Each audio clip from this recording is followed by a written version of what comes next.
Hello అండి, మేము last వ్లాగ్లో అరుణాచలం బయలుదేరామని మీకు చెప్పాం కదా. నైట్ యాక్చువల్లీ అరుణాచలం రీచ్ అయ్యేసరికి 7:30 అయిందండి. ఆన్లైన్లో అగోడా అనే వెబ్సైట్లో చూసి ఆలయం అనే రిసార్ట్లో బుక్ చేసుకున్నాం.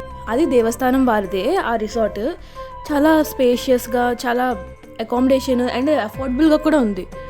అక్కడ నైట్ స్టే చేసి రెస్ట్ తీసుకొని మార్నింగ్ 5:30కే లేచి రెడీ అయిపోయామండి. 5:30కి గుడికి స్టార్ట్ అయిపోయామన్నమాట. ఫస్ట్ మెయిన్ గుడికే వెళ్ళాలి అనుకున్నాము. సో మెయిన్ గుడికి రాజగోపురం సైడ్ నుంచి వెళ్ళాం. దూరం నుంచి చూస్తేనే అసలు ఏంటి ఇలా ఉంది అంటే ఇంత ఎక్స్పెక్ట్ చేయలేదు. చాలా బాగుందండి. స్కల్ప్చర్స్ కానీ ఆర్ట్ వర్క్ కానీ చాలా బాగుండింది. తర్వాత వెళ్ళగానే గణపతి విగ్రహం, దాని తర్వాత కంబతిలియనార్ టెంపుల్ ఇలా కొన్ని ఉంటాయి. ఇలా వెళ్ళగానే మనకి నంది విగ్రహం కనిపిస్తుందండి. అది చూడడానికి ఒక 50-70 ఫీట్ ఉన్నట్టు చాలా పెద్ద నంది. కొన్ని స్పెషల్ డేస్లో మాత్రమే అక్కడ పూజలు చేస్తారంట, పెద్ద అభిషేకాలు చేస్తారంట. ఇది కూడా చాలా బాగా అనిపించింది నాకు. ఆ తర్వాత అలా స్ట్రైట్గా వెళ్తే 1000 కాళ్ళ మండపం కనిపించింది. ప్రతి డీటెయిల్ కూడా ఆర్కిటెక్చర్ చాలా క్లీన్గా చెక్కినట్టు అనిపిస్తాయి. అన్నీ ఒకేలా అనిపిస్తాయి కానీ కొన్ని డిఫరెన్సెస్ మనకి ఈజీగా కనిపిస్తుంది. ఈ 1000 కాళ్ళ మండపంలో పాతాళ లింగం అని ఒక రమణ మహర్షి అని ఒక గురువుగారు ఉన్నారు. ఆయన పెద్ద శివభక్తుడంట. అయితే ఆయన ఈ పాతాళ లింగంలో పూజ చేసేవారంట. ఆయన గురించి కొన్ని డీటెయిల్స్ అక్కడ ఆ 1000 కాళ్ళ మండపంలో మనకి ఇచ్చారు. ఆ తర్వాత కొంచెం ముందుకు వెళ్తే కొన్ని టెంపుల్స్, చిన్న టెంపుల్స్ ఉన్నాయి.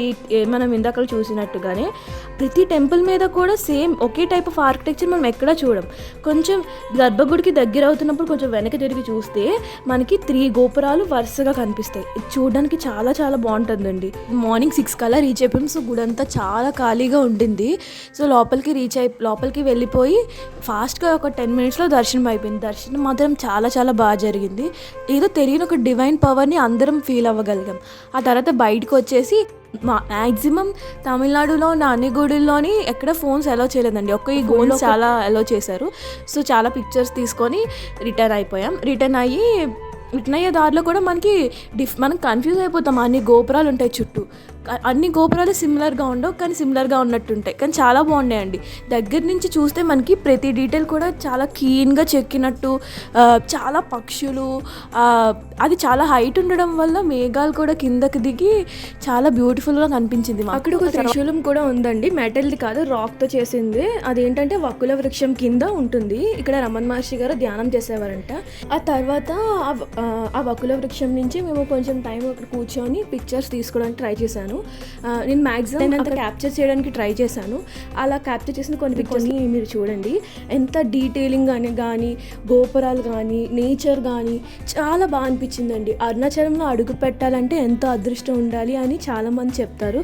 అది ఎందుకంటారో ఇప్పుడు మాకు అర్థమైంది. మనకి తెలియకుండానే ఒక తన్మయత్వంలో ఉండిపోతామండి. అంత డివైనిటీ అనేది మనకి అక్కడ కలుగుతుంది. అంతా శివ చాంటింగ్తో ఆ ఏరియా అంతా చుట్టూ అందరూ చాలా క్లైమేట్ కూడా చాలా కూల్గా ఉంది. సో మాకు చాలా ప్రశాంతంగా అనిపించింది. చాలా పిక్చర్స్ దిగాం. చుట్టూ ఉన్న అన్ని ప్లేసెస్కి కూడా తీసాము. ఆ పిక్చర్స్లో కొన్ని మీరు ఇప్పుడు చూస్తున్నారు. నెక్స్ట్ పాండిచ్చేరి వెళ్ళాలనుకున్నాం. సో కొంత టైం ఉండింది. సో మేము రమణ మహర్షి గారు ఆశ్రమానికి వెళ్ళాం. రమణ మహర్షి గారు ఆశ్రమం అంటే ఏం కాదండి, నేను చెప్పాను కదా ఇందాకలో ఒక గురువు గారు ఉండేవారు, ఆయన భక్తులు అని. ఆ రమణ మహర్షి గారు ఉండే ప్లేస్ని ఒక ఆశ్రమంలా చేశారు. మేము వెళ్ళగానే యాక్చువల్లీ అక్కడ ఫోన్స్ అస్సలు ఎలా కాదు, మేము చాలా తక్కువే క్యాప్చర్ చేయగలిగాం. లోపలికి వెళ్ళగానే ఒక లైబ్రరీ ఉండింది. చాలా different types of books, different bilingual లాంగ్వేజెస్లో, అన్ని తమిళ్, తెలుగు, ఇంగ్లీష్ అన్ని లాంగ్వేజ్లో డిఫరెంట్ బుక్స్ అనేవి ఉండింది. చూడడానికి చాలా బాగా. వాళ్ళు ఏం చెప్పారంటే మేము వెళ్ళగానే జస్ట్ నార్మల్గా మాట్లాడినా సైలెంట్గా ఉండండి అన్నారు. మాకు అర్థం అవ్వలేదు అసలు ఎందుకు సైలెంట్గా ఉంటామన్నారు. లోపలికి వెళ్ళి చూస్తే అదొక మెడిటేషన్ సెంటర్లా రెడీ చేశారు. అసలు ఎవ్వరూ మాట్లాడలేదు. చూస్తే మనకి బయట కాకులు ఎలా తిరుగుతాయి, అక్కడ నెమళ్ళు అలా తిరుగుతున్నాయి. చాలా బ్యూటిఫుల్గా, అంటే ఏదో దాని అడవిలో తిరుగుతున్నాయి. చాలా బ్యూటిఫుల్గా అనిపించింది. లోపలికి వెళ్ళి చూడగానే శివ చాంటింగ్ వినిపించింది. డిఫరెంట్ మంత్రాలు, శివ పంచాక్షరి మంత్రాలు అవన్నీ వినిపించాయి. చూస్తే అక్కడికి వెళ్ళి మన ఇండియన్స్ ఉంటారు అనుకుంటే చాలామంది ఫారినర్స్ ఉన్నారండి. మన ఇండియన్ అటైర్స్లో మన కల్చర్ని ఇంత గౌరవిస్తున్న వాళ్ళు చూస్తే చాలా బాగా అనిపించింది. ఆ తర్వాత మేము కొంచెం ముందుకు వెళ్తే రమణ మహర్షి గారు ఉన్న ఇల్లు, ఆ ప్లేసెస్ అంతా చూసి రిటర్న్ అయిపోయేసరికి 11 అలా అయింది. 11 మనకి అరుణాచలంలో ఎక్కువగా సాధువులు కనిపిస్తారండి. అంటే భిక్షాటన చేసేవాళ్ళు, శివభక్తులు కనిపిస్తారు.